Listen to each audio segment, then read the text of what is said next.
امام غزالی رحمۃ اللہ علیہ فرمایا کرتے تھے ظاہری اعمال کا باطنی اوصاف کے ساتھ خاص تعلق ہے۔ فرماتے ہیں اگر باطن خراب ہو جائے تو ظاہری اعمال بھی خراب ہو جاتے ہیں، اور اگر باطن اجلا ہو، خوبصورت ہو، صاف ستھرا ہو، عاجزی والا ہو، انکساری والا ہو، خیر خواہی والا ہو، اللہ کے بندوں کی محبت والا ہو، اچھی سوچ والا ہو، اس کے اندر یہ ساری خوبصورتیاں موجود ہوں تو پھر انسان کا باطن بھی سنور جاتا ہے۔ ہمارے دلوں کے اندر بعض ایسی چیزیں ہوتی ہیں جو ہمارے لیے انتہائی خطرناک ہوتی ہیں۔ حسد کا سادہ معنی جو ہمارے ہاں کیا جاتا ہے وہ جلنا ہے۔ تو مجھے بتائیے جو آدمی جل رہا ہوگا وہ سکون کیسے پائے گا؟ بغض کا معنی دل پر کسی کے لیے بوجھ رکھنا بھی کیا جاتا ہے۔ تو جب اپنے دل میں کسی کے لیے بوجھ رکھا جائے گا، تکلیف محسوس کی جائے گی، تو کیا انسان قرار پائے گا؟ تکبر کا معنی یہ ہے کہ آپ نے اپنے آپ کو بڑا جانا، کسی کو چھوٹا اور حقیر سمجھا۔ تو جب ہر وقت آپ اپنی بڑائی ہی کے چکر میں پڑے رہیں گے تو کیا دل کو قرار آئے گا؟ تو یہ وہ باطنی اور روحانی مسائل ہیں جو سامنے والے کا تو شاید کچھ نہیں بگاڑتے، لیکن اپنے آپ کو وہ تکلیف میں، اذیت میں، پریشانی میں مبتلا کر دیتے۔ تو ان روحانی مسائل کی معرفت رکھنا، ان کا خیال رکھنا، نبی اکرم نور مجسم صلی اللہ تعالی علیہ وسلم نے فرمایا تمہارے وجود میں گوشت کا ایک لوتھڑا ہے، اگر وہ ٹھیک ہو گیا تو سارا جسم ٹھیک ہو گیا، اگر وہ بگڑ گیا تو ہر چیز ہی بگاڑ دے گا، بگڑ گئی ساری چیزیں۔ یا رسول اللہ صلی اللہ تعالی علیہ وسلم وہ کون سا لوتھڑا ہے؟ تو فرمایا وہ تمہارا دل ہے۔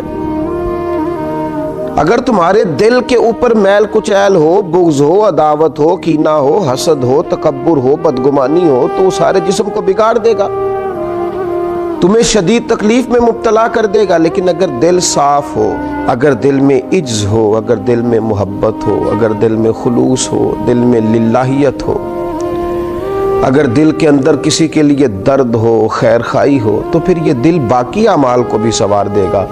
اسی لیے امام غزالی رحمۃ اللہ علیہ فرمایا کرتے تھے کہ دل ایک تنے کی طرح ہے۔ درخت کا جو تنا ہوتا ہے اس کی مانند دل ہے۔ اگر تمہارا دل صاف ہے تو پھر جو اوپر شاخیں لگیں گی تنے کے وہ بھی خوبصورت لگیں گی، پھول لگیں گے، پھل لگیں گے، توانائی ہوگی۔ لیکن اگر دل ہی بگڑ گیا ہے، پاک ہوئے تے پاک ہی ملدائی تے بنا پاکوں پاک نہیں ملدا، سارے جسم دے تون دے نالوں اکو تولے ٹکڑا دل دا۔ اور اقبال کہنے لگے دلے بیدار پیدا کر، کہ دل خوابیدہ ہے جب تک، نہ تیری ضرب ہے کاری نہ میری ضرب ہے کاری۔ دل اگر صاف ہو، یہ جو باطنی ہمارے مسائل ہیں، یہ جو روحانی مسائل ہیں، جب تک ان کا ادراک نہیں ہوتا، اعلیٰ حضرت فاضل بریلوی رحمۃ اللہ علیہ فتاوی رضویہ شریف میں ارشاد فرماتے ہیں کہ جو مسائل ہیں نا علم قلب کے، دل کے جو مسائل ہیں، فرماتے ہیں یہ بھی فرض ہے ان کا سیکھنا بھی۔ کون سے مسائل؟ فرماتے ہیں جیسے تواضع سیکھنا، جیسے توکل سیکھنا، جیسے اخلاص سیکھنا، اس طرح باقی مسائل سیکھنا فرض ہے، یہ بھی سیکھنا فرض ہے۔ اور فرماتے ہیں جس طرح بہت سے حرام چیزوں کی معلومات ہونی چاہیے کہ یہ ٹھیک نہیں، یہ منع ہے، یہ درست نہیں ہے، اس سے اللہ رسول ناراض ہو جائیں گے، اسی طرح جو محرمات باطنیہ ہیں، یعنی تکبر ہے، ریا ہے، عجب ہے، حسد ہے، ان کی معلومات ہونا بھی ہر مسلمان کے لیے فرض ہے۔ اور پھر آگے چل کے آپ ارشاد فرماتے ہیں عظیم روحانی پیشوا سلسلہ قادریہ کے عظیم روحانی بزرگ اعلیٰ حضرت فاضل بریلوی رحمۃ اللہ علیہ ارشاد فرماتے ہیں جس طرح پنجگانہ نمازوں کی فرضیت جاننا ضروری ہے، اسی طرح حصول اخلاص کا علم ہونا بھی ضروری ہے۔ اس لیے کہ ہر عمل کی صحت، ہر عمل کا ٹھیک ہونا، اللہ کی بارگاہ میں قبول ہونا اخلاص ہی کی بنیاد پر ہے۔ اگر اخلاص کی معلومات ہی نہ ہوں گی تو یہ وہ روحانی مسئلہ ہے، یہ وہ روحانی مسئلہ ہے جو تمام اعمال کو ضائع کر دے گا، اکارت ہو جائے گی کی ہوئی ہر ایک نیکی۔ پھر آپ ارشاد فرماتے ہیں جس طرح حلال و حرام کا علم ہونا ضروری ہے، اسی طرح ریاکاری کا پتہ ہونا بھی ضروری ہے۔ فرماتے ہیں بڑے بڑے عابد ہیں، بڑی بڑی بہترین عبادت ہے، پر اپنے دکھاوے کی وجہ سے، ریاکاری کی وجہ سے اس عبادت کو ضائع کر لیتے ہیں۔ اعلیٰ حضرت فاضل بریلوی رحمۃ اللہ علیہ فرماتے ہیں جس طرح ظاہری اعمال ان کے فرائض سنن واجبات کا جاننا ضروری ہے۔ اسی طرح انسان کے لیے خود بینی اور حسد کے مسائل کا جاننا بھی ضروری ہے، اس لیے کہ حسد تو اعمال کو کھا جاتا ہے جس طرح لکڑیاں کھا جاتی ہیں۔ یہ جو روحانی مسائل ہیں، یہ جو اندر پنپ رہے ہوتے ہیں، اور امام غزالی رحمۃ اللہ علیہ فرماتے ہیں اس میں تخصیص نہیں کہ یہ تکبر، حسد، بغض، عداوت صرف جہلاء میں ہوتا ہے، کہتے ہیں یہ پڑھے لکھے لوگوں میں بھی ہوتا ہے۔ اس میں تخصیص نہیں کہ یہ صرف غریبوں میں ہوتا ہے، یہ امیروں میں بھی ہوتا ہے، یہ صرف نادانوں میں نہیں ہوتا، سمجھدار لوگوں میں بھی ہوتا ہے۔ ان اعمال کا جاننا، ان کا حساب کرنا، یہ بڑا روحانی موسم ہے رمضان المبارک کا۔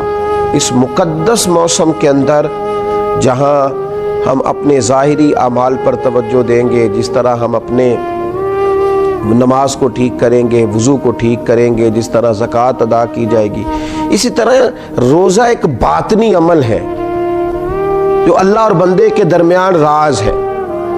تو روزے کے باطنی عمل کے ساتھ ساتھ ہم اپنے باقی اعمال پر بھی توجہ کریں کہ ہمارا دل کہیں حسد کا شکار تو نہیں، بغض کا شکار تو نہیں، عداوت کا شکار تو نہیں، بدگمانی کا شکار تو نہیں، عجب کا شکار تو نہیں۔ اگر دل کے اندر یہ ساری بیماریاں ہوں گی تو یاد رکھیے گا، سارے اعمال کے باوجود، ساری نیکیوں کے باوجود انسان نہ قرار پا سکے گا، نہ وہ نیکیاں اللہ کے حضور قبول ہوں گی، نہ اسے کوئی فائدہ ہوگا۔ اپنے ان روحانی مسائل کے حل کے لیے سب سے پہلے کوشش کی جائے، اپنے باطن سے ان قدورتوں کو، ان بیماریوں کو، ان چیزوں کو سب سے پہلے نکالا جائے۔ اگر دل صاف ہو جائے، دل پاک ہو جائے، دل طہارت والا ہو جائے، دل عاجزی والا ہو جائے، دل درگزر والا ہو جائے، دل خلوص والا ہو جائے، للہیت والا ہو جائے، دل اللہ کی محبت والا ہو جائے، رسول اللہ کی غلامی والا ہو جائے، تو پھر دل دریا سمندروں ڈونگے کون دلاں دیاں جانے، 14 طبق ساڈے دلے دے اندر، اسی تمبو وانگوں تانے۔ اور پھر تو کیفیت یہ ہو جاتی ہے کہ ہم نے دل میں سجا رکھی ہے تصویر یار۔ جب یہ ساری بیماریاں نکل گئیں، اب ہم نے دل میں سجا رکھی ہے تصویر یار، بس ذرا گردن جھکائی، دیکھ لی۔ اللہ تعالی ہمیں ان روحانی مسائل سے نجات عطا کرے اور ان بیماریوں سے شفا عطا کرے۔ آخر دعوانا الحمدللہ رب